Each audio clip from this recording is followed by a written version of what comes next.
nanoHUB-U online instruction. Hello and welcome back to nanoHUB-U's Introduction to Bioelectricity. I'm Professor Pedro Irizarry at Purdue University, and we are in Week 6, Lecture 2. So in Lecture 1, we began talking about the difference between continuous time analytical solutions and discrete time numerical solutions of differential equations, but we left it to the following lectures to talk about what are the actual methods by which we go about solving differential equations using numerical methods. And so we'll start doing that today by diving into what is called the Euler method. The Euler method is named after a Swiss mathematician and physicist, Leonhard Euler, who lived in the 18th century and made vast contributions across physics and mathematics. So he was the one who identified the parallax in astronomy. He developed a lot of the original mathematics behind beam theory and mechanics. He's the one who was very influential in making wave theory as opposed to particle theory or ray theory, the predominant way of understanding the way that light travels. Yeah, he made contributions in music theory, trying to use mathematics to model what makes music work in terms of what makes it pleasant to listen to, and then using mathematics to create music, which doesn't work quite as well, but still it's very interesting. He was a very important mathematician. He's, in fact, primarily responsible for the way that we do mathematical notation today, particularly with regards to differential equations. And he did a lot of work developing analytical solutions to real-world problems, which is ironic because what we're going to be learning about Leonhard Euler today is not the analytical solutions, but rather his method for doing a discrete time numerical solution to differential equations. So when we talk about an equation, we're talking about something that looks like this. These are the sorts of equations we're trying to solve. And they're of the type that the dependent variable, in this case y, is, we take the derivative of that dependent variable with respect to the independent variable, in this case t, and that is y prime, dy dt is y prime, and y prime is going to be some function of both y and t. So the dependent variable, the derivative of that dependent variable depends both possibly on the dependent variable and also certainly on the independent variable, in this case t, which is time. Now the independent variable can be anything, but we use generally t in this course because ultimately what we're trying to solve for are things like the membrane voltage as a function of time at a specific point in the membrane while, say, an action potential is going on. Now, we're also interested in solving the membrane voltage as a function of distance along the neuron, but we'll get more into that in the fourth lecture of this unit. So the problem is of this type. So if we have, this is our equation and we're trying to solve it, what we're trying to do when we solve it numerically is say that we know what some existing value is, y sub n. So that's the value at a given point, which initially is just the initial condition, and then we solve for the following points. So we know the current point, and we're trying to find the next point, y sub n plus 1. And we know that the y sub n plus 1 is going to be that current point plus some value. And that value is going to be proportional to the separation h between the 2 points y sub n and y sub n plus 1, and some function of y and t. And this function need not be the same as this function. This function can be anything, and it really depends on what the numerical method is that you're trying to use. So what Euler does is, in fact, it does the easiest thing, which is to say that this function is the same as this function. So you assume a straight line between 2 points, and then y sub n plus 1 is going to be equal to y sub n plus h, which is the distance to the next point, multiplied by the slope, y prime, between the first point and the second point. So it's just the rise and the run multiplied together give you the delta from one point to the next. And if you take that delta and you add it to the current point, you'll get the next point. This makes more sense if we go through it graphically. So let's say that you have a function and we're plotting the solution, the continuous time analytical solution here in blue. So you know what the answer is supposed to be. All right. So you know what the function is, and you know what the value is of y at the starting point, n. Because that's a given. You always have to have the initial condition. So if you have the initial condition, you know what the value is at the starting point. So if we know what y is at n, the question is, what is y at n plus 1? And from the blue line, we know that it's this value right here. But how do we determine this analytically? Well, what we do, using the Euler method, is we say, what is the slope at the initial value? So we are given two things. We are given the initial condition, y at n, and we're given the equation that we have to solve, of course, right? If we don't have the equation, then there's nothing to do. So we have the equation that we're trying to solve, which is y prime. Now, y prime is the derivative of y with respect to t, and the derivative is the slope. So we're given the slope because that's actually the equation we want to solve, right? So we have that equation that we want to solve. We know what the slope is because that's the equation itself. So if we just plug in to y prime the value of t, which in this case is just n, and the value of y at n, which is y sub n, which is the initial condition, then we can calculate the slope right here. And if we know this slope, we multiply the slope times the distance h to the next point, add it to our current value, and we'll get y sub n plus 1. Except, of course, we're going to be wrong. We're off, right? So this is what we believe the next value is, in this red dot, but we know from the blue line that this is what it should be, and the difference between what we found as our answer and what we know the answer ought to be, in this case, is what we call error. And the error, you can imagine, we can make the error smaller by sampling more often, by decreasing this distance, so the amount that you go off by won't be as great. And you can make the error greater by increasing it. What we know from the last lecture is that you have to have these samples taken at least twice the highest frequency of the signal content, which is sometimes tricky because sometimes you don't know what it is that the signal that you're going to find is, and you don't know what the frequency content of it is. So you have to do some trial and error. But in biological signals, we know what the bandwidth is, and so we know that if we sample that at least, say, 5 kilohertz, or 5 kilosamples per second, we're going to be okay. So we take our first sample, again, y sub n, we multiply the derivative at that point, which is the slope, times the distance, and we get the delta, the change from y sub n to y sub n plus 1. We add that delta to y sub n, and we get our next point. Now that we're at our next point, we calculate the derivative again. The derivative at that point, which has some error built into it because we're already wrong about what that point is, but the derivative of that point comes out to something, the slope at that value, and we put in y sub n plus 1 and t, which is n plus 1 now, and we get the slope here. We multiply that slope times the distance h, and we get y sub n plus 2. We calculate the derivative again, and we get y sub n plus 3. We'll do the derivative again, and we'll get y sub n plus 4.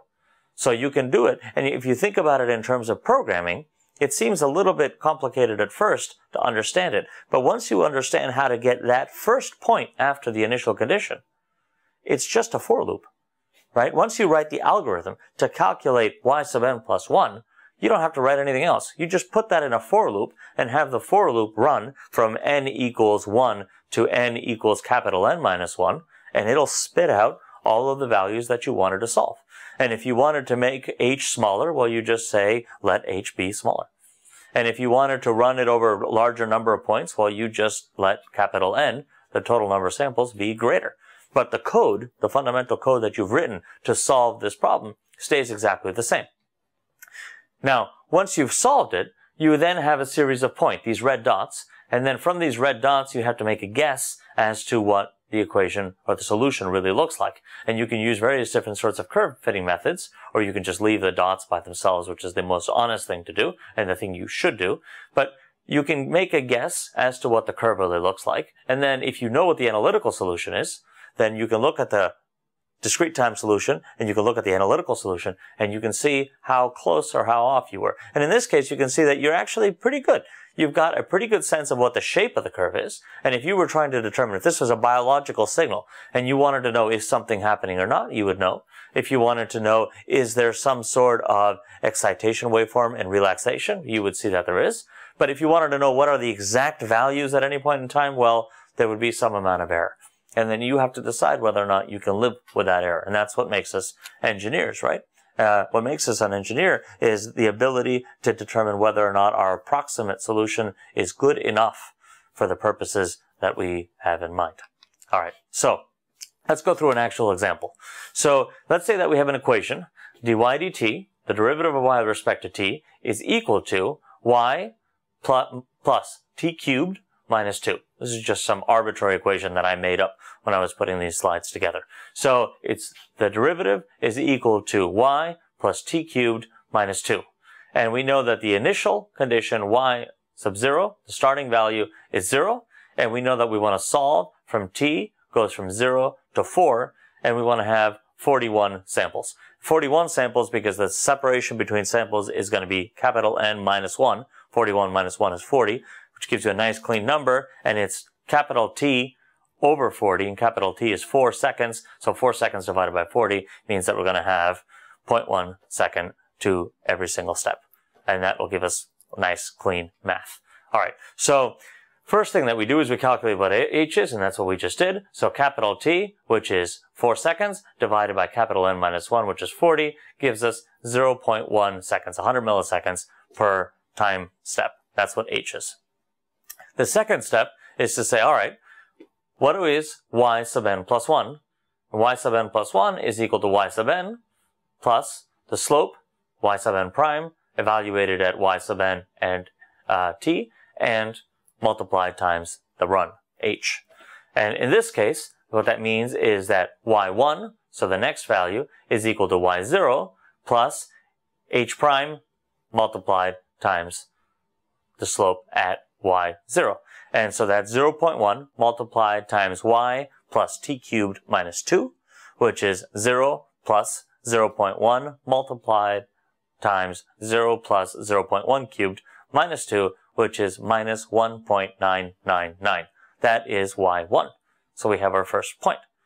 Our second point is exactly the same thing, except now we plug in the values for y sub n plus 1. So you can't just solve any point. You have to solve the next point and then the point after that. So if you want to know what the value of y is at time t equals 4 seconds, you can't just say, well, I'm going to plug in the values t equals 4 seconds and go from y sub n at 0 to t equals 4 seconds, because then your sampling rate is way too small and you're going to get aliasing. You have to do all the steps along the way, and you have to solve them in order. And that seems obvious now, but that'll really come back when we get to Runge-Kutta later. Doing things in order is extremely important. Okay, so we do y sub n plus 2 after we've done y sub n plus 1, because we use the values from y sub n plus 1 to get the values for y sub n plus 2, and we find that y sub n plus 2 is equal to minus 0.4199. And from there, we can continue to solve. All right, so let's make some observations. Solving that equation using the Euler method involved doing absolutely no calculus. And the reason we want to get to a point where we're doing absolutely no calculus is not because we don't like calculus. We love calculus. I love calculus. The reason that we want to do it without doing any calculus is because, remember, some real-world problems do not have an analytical solution. In other words, we cannot solve them using calculus. So we use the numerical method to solve equations that cannot be solved otherwise. And an example of such an equation is Hodgkin-Huxley. And ultimately, what we want to do is be able to solve Hodgkin-Huxley so that we can predict whether or not neurons are firing action potentials and what they look like and all those sorts of things. So no calculus. That's an enormous advantage of this numerical method, not all numerical methods. Another observation is that there's error, right? There are various sources of error. One source of error is, and we saw the result of that error is that our red dot was not on the blue line, always, right? So that's the result of the error. Where does the error come from? There are different sources. One is truncation error, which is, for example, in the Euler method, we assume that what's happening between the point that we know, the given y naught, and y sub n plus 1 is a straight line. But in reality, we know that's never true, right? Well, not never, but almost never true. In real-world signals, they're almost never a straight line from one point to the next. There's some sort of a curve. And so Euler says we'll take the slope at y sub n, multiply it times the distance, h, and to get to the next point. So we assume that straight line, and that assumption is wrong, so that error is the truncation. And truncation, we use that term because what the slope really is not just that first derivative, but rather the Taylor expansion around that point. So if we take the Taylor expansion around the point that we're at, we'll find that in reality, y sub n plus 1 is equal to y sub n plus h prime times y sub n plus h squared over 2 factorial, which is 2, times y double prime plus h cubed over 3 factorial, which is 6, times y triple cubed, and so on. That's the Taylor expansion. That is a more accurate representation of what's really going on, because it's not just the first derivative, it's the second derivative. So it's not just the slope, but it's the second derivative, which is how is that slope changing? And it's the third derivative, which is how is the change in the slope changing? And the fourth derivative, which is how is the change in the change of the slope changing? And so on down the line. So if you capture that infinite series expansion of Taylor, you will have what is really going on between the 2 points, and you'll be able to get from one point to the other. But you're not doing that. In Euler, we're leaving out this whole part of the Taylor series, and we're using just this first term of the Taylor series. And so everything after that is truncated, cut off, and that's why we call it truncation error. To reduce the truncation error, you reduce h. And the reason that makes sense, right, we saw visually why that would make sense earlier, but the reason it makes sense mathematically is because the error begins with an h squared term, and the solution ends with an h to the power of 1 term. If you make h smaller, the error will shrink exponentially faster than the solution will become more accurate. Does that make sense? Okay. So if we do it that way, then our truncation error gets smaller and everything is good. Except it isn't. And this is why we don't make h infinitely small. If you make h infinitely small, two things are going to happen. One, your for loop in your program is going to run forever, because you're calculating an infinitely large number of points. So if you want your program to run quickly, if you're trying to do real-time programming, for example, if you're trying to develop a prosthetic device that is going to go into a patient and is going to help the patient control, say, a robotic limb, you can't have an algorithm that is absolutely perfectly accurate, but it takes an hour and a half to get your arm to reach out and grab a glass of water when you want to grab a glass of water, right? That won't work. Nobody would use it. You want something that moves quickly. And moving quickly, moving as quickly as you want it to, as quickly as you would use it in the real world, that's real-time signal processing. So you have to do things quickly. The other reason is that every time you do a computation using floating point math, you have round-off error. You're multiplying two floating point numbers together. If you multiply a 32-digit number with a 32-digit number, you get a 64-digit number, and you stuff it in a 32-digit word, you're getting all of that round-off. Even if they're the least significant bits, over time that error adds up. So more computations is more round-off error, so you want to have fewer computations. So bigger h for smaller round-off error, smaller h for better truncation error, and those two are at odds. So there's a sweet spot that you have to find about what the right h value can be. It's not just as simple as making it as big or as small as you can get away with. Now, the Taylor method is really an expansion on the Euler method. The Taylor method says that instead of just taking the first term, what we're going to do is we're going to take maybe the second term and maybe the third. You decide how many terms you want to take, and then whatever you leave off is a truncation error. Whatever you hold on to is, if you've just taken the first two terms, it's a second order solution, and we call it now the Taylor method. It's the same as the Euler method plus the next term of the Taylor expansion to make it a second order Taylor method with a third order truncation error. And you can do that with 3 terms if you want to, or 4 terms. It's up to you. The problem when you're doing this is that it adds calculus. So you're given y prime, that's the equation you're trying to solve, but what's y double prime? And what's y triple prime? You have to calculate derivatives, right? And maybe calculating the derivative is not as hard as solving the differential equation. Maybe it is. Maybe the derivative is discontinuous at a particular point. And so you don't always have the ability to take those derivatives. If you go back and look at the Hodgkin-Huxley equation, calculate the derivative of Vm as a function of t, or with respect to t, and see how that works. It's not easy. All right. So that's the downside of the Taylor method. It's more accurate, but you have to calculate derivatives, and it's a lot more complicated. But it will work. So if we took the same equation as we had before, the derivative of y with respect to time is equal to y plus t cubed minus 2. We have the same points over which we want to solve it. We can calculate that just as we did before, h and y prime and y double prime, it's just the first derivative of y prime, is going to be 2 times t squared plus 1. And then we can go ahead and say, well, the next point, so the first point that we're trying to solve, we're given y sub n. The next point, y sub n plus 1, is going to be y sub n plus the slope, y prime times h. That's the Euler method. And now we're doing the second order term from the Taylor expansion to make it the Taylor method, and it's h squared over 2 times yn double prime. We could do the third order and add h cubed over 6 times yn double triple prime, but we're only doing a second order Taylor solution here. So then we plug in the values and we get that y sub n is equal to y naught plus everything else, and we can solve for the series of points, and it'll be more accurate. Alright, so the take-home points for what we talked about is that we can solve analytical, or we can obtain an approximation of the analytical solution using a discrete method, like, for example, the Euler method.